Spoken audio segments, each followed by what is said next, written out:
Hello, uh, this is a seminar, virtual, for the next 30 minutes about everything to do with the financial aspect of franchising a business. My name's Nick Williams. I'm the managing consultant at Ashton's Franchising, a business that's been going since 1981 and which I've been a big part of since 20 odd years ago now. My background was in banking, so I suppose I'm even better qualified to talk about money than most. But what I'm primarily here to talk about is how the money goes around, what franchisees are looking for, what franchisors are looking for, what the process of franchising is that costs money, etc., etc. So please settle down and enjoy. I'd love to be able to do this seminar face to face and be able to engage with you, but that's not possible. So at the end of the seminar, the last slide gives you my contact information. And so please do ring me or email. I'll be very happy to talk. Or you might prefer to go to our booth at the Franchise Exhibition website. And there's a chat button there where you can speak immediately to me or to one of my colleagues. So as you can see, I'm going to be using slides to talk this through, and you'll be able to get a copy of those as well. Let's start with the definition. So we know what we're talking about in franchising. It is a legal situation. You therefore will lead a franchise legal agreement. And as it happens, we're partly owned by a law firm called Ashton's Legal that specializes in franchising and is a BFA affiliated member. And so we potentially can offer you a one-stop shop. The legal agreement sets out the rights under which the franchisee can trade, the responsibilities of the franchisee, the responsibilities of the franchisor, the ability for the franchisee to use the trademark. So there's your first expense. Do you have a trademark? The systems. Many businesses, when they start off in franchising, don't have much in the way of systems. It doesn't really matter because, you know, that's for your business as it is today, but we will have to invest some money in making sure that you have adequate systems to support the business and its franchisees and provide you with key business knowledge as time goes on. So let's have a look at that.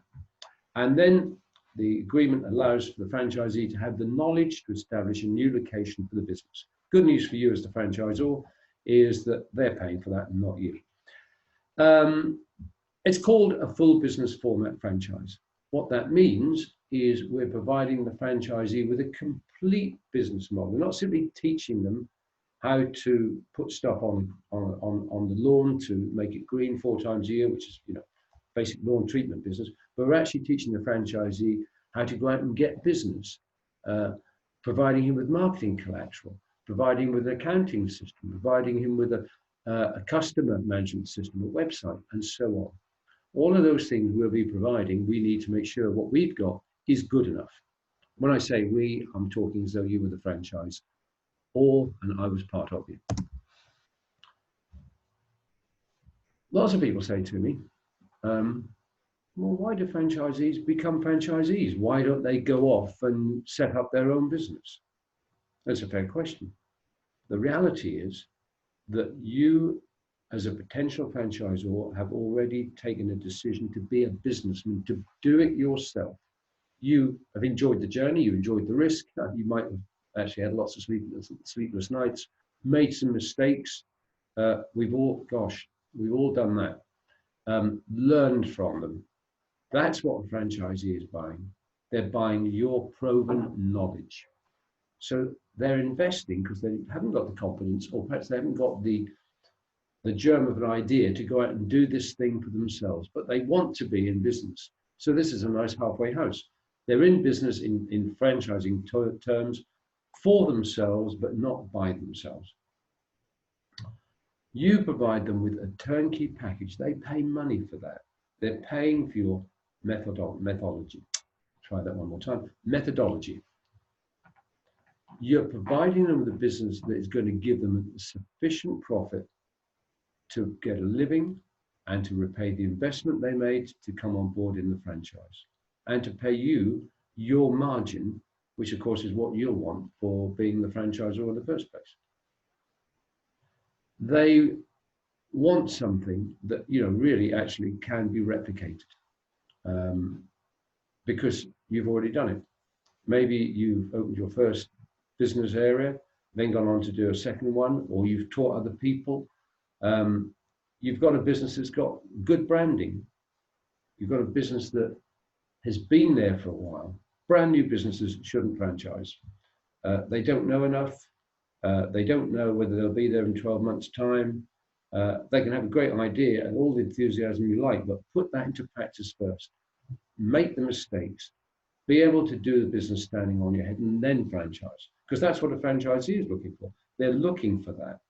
And they're looking for a franchisor who has got enough management in place and a commitment to supporting them to help them get started, get going, expand.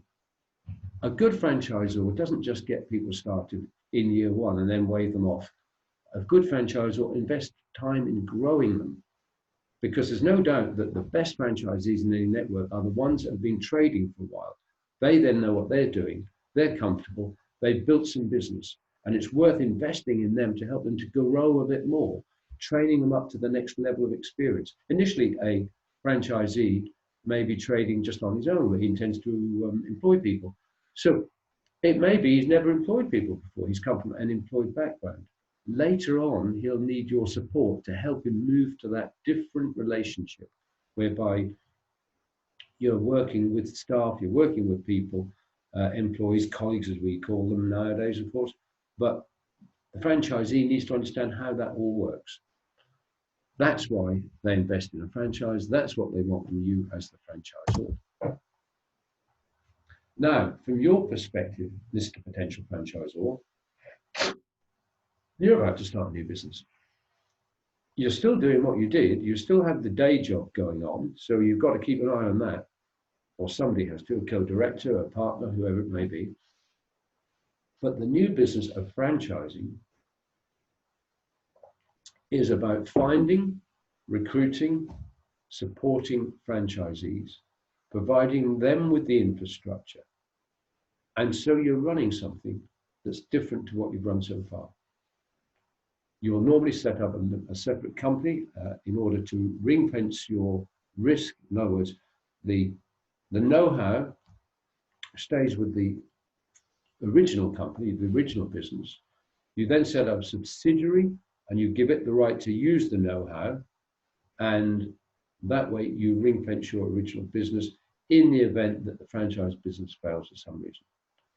So of course you're going to need some capital to get this second operation, this franchising business set up. And you're going to need to, if you haven't yet done it, run a pilot model separate to the original business with an employee, or potentially with an early doors franchisee. Certainly I've seen that happen. So your costs are in getting set up, running, setting your company up, getting your trademark. But before you do that, let's just make sure that you should do it. So ask yourself these questions. Is what you do very local? Is it very much about you as an individual? Or is it something that could be offered nationwide, that is a service that has got demand, will have the potential for demand?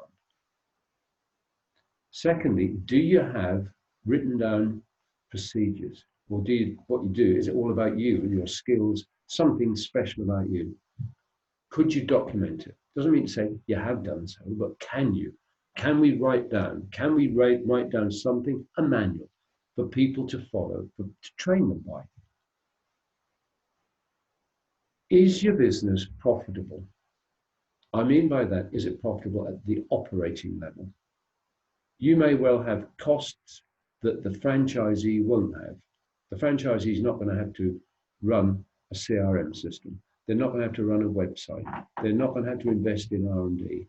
They're not going to have a marketing team coming up with bright new whizzy ideas. Those costs sit in the middle of the business. The franchisee has to run his own operation, make that profitable under your guidance with your tools, and pay you money.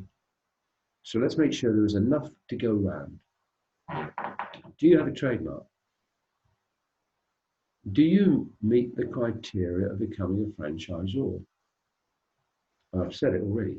Proven business, been around for a bit, in demand, has got stickability. And do you as a person feel comfortable with the idea that you've got to surrender a bit of your brand, a bit of your knowledge? You've got to trust others to work under it. If you're a micromanager, that may be a problem to you. So, planning and preparation. Fail to plan, plan to fail is what they say. So let's think through, we want to help you think through, where are you going to make money? And so on and so on and so forth. We work with our clients to produce what we call a franchise development plan, which sets out for them the vision. How many franchisees? How quickly? What will the franchisees pay to come on board? What's it going to cost to find them? When will they start to generate money? How much can we earn from them? What additional revenue can we get apart from a percentage of their turnover called management service fee? How much should we charge for our initial license fee? How much for the training, and so on?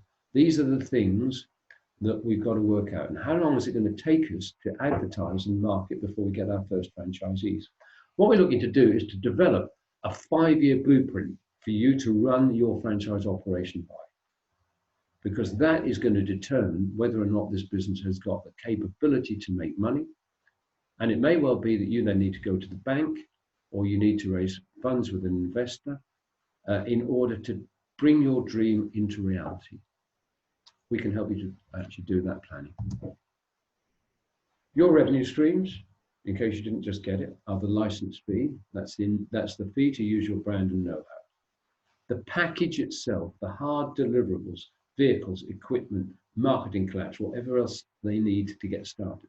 You're not looking to make a profit out of those things.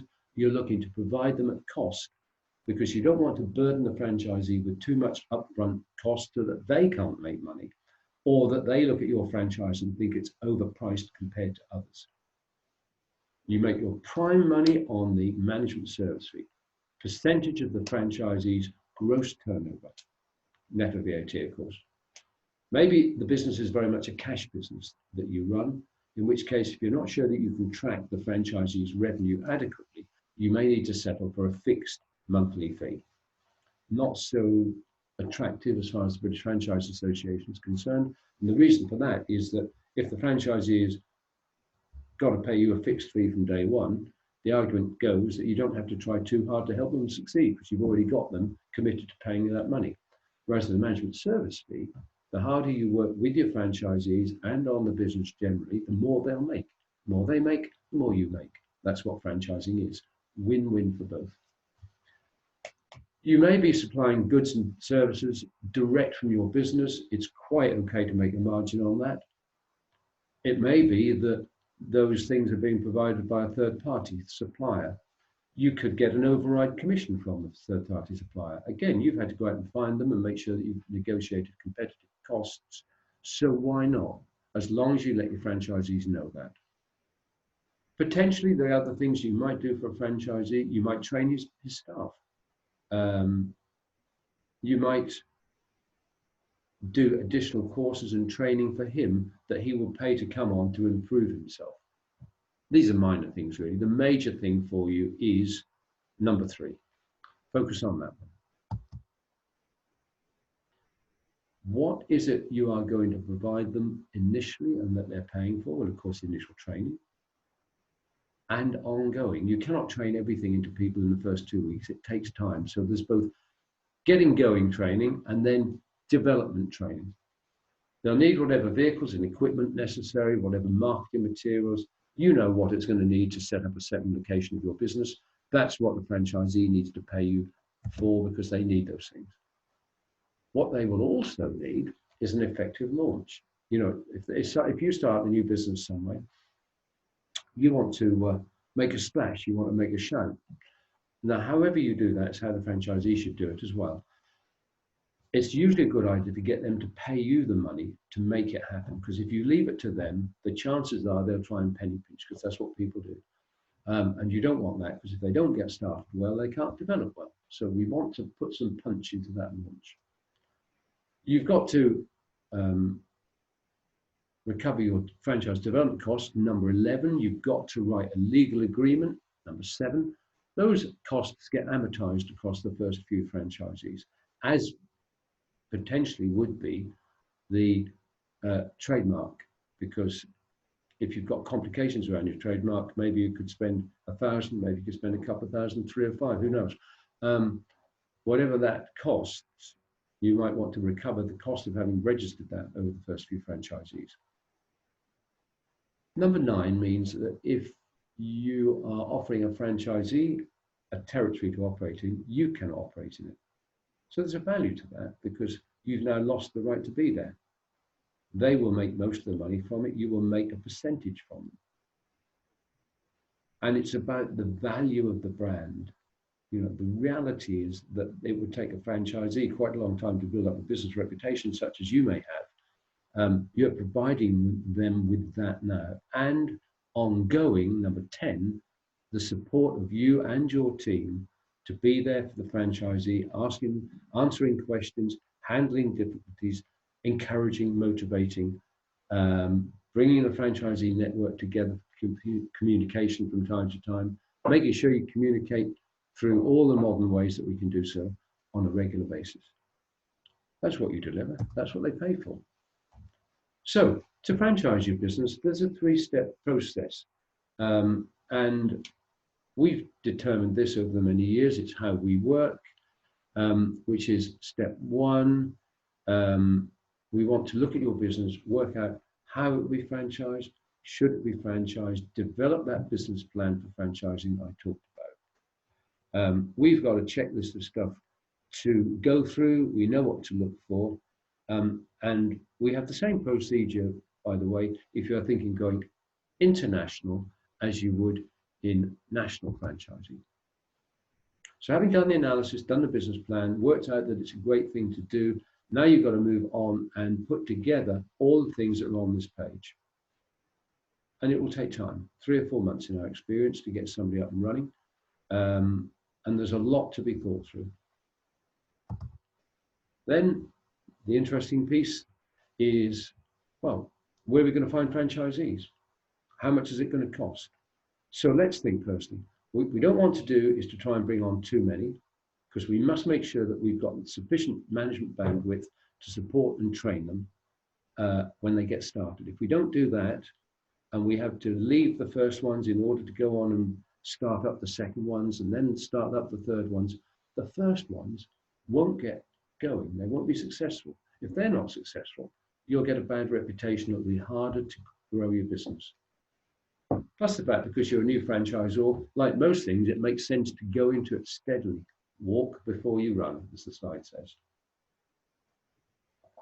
You may have a database of customers. We recently franchised, interestingly, a gin school. They emailed to all their known clients that they're intending to extend this out across the country, and they've had terrific interest in it. So you may have a database that you could follow. You may go to one of the various websites. They have good databases. There are, of course, lots of publications. There are exhibitions, such as this one, although currently online.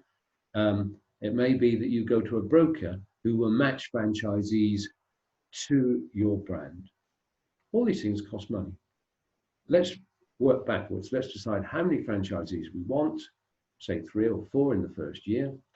Then have a sense of how much we need to spend to get them. And we do have a good understanding about the sort of budgets that you may need for this aspect.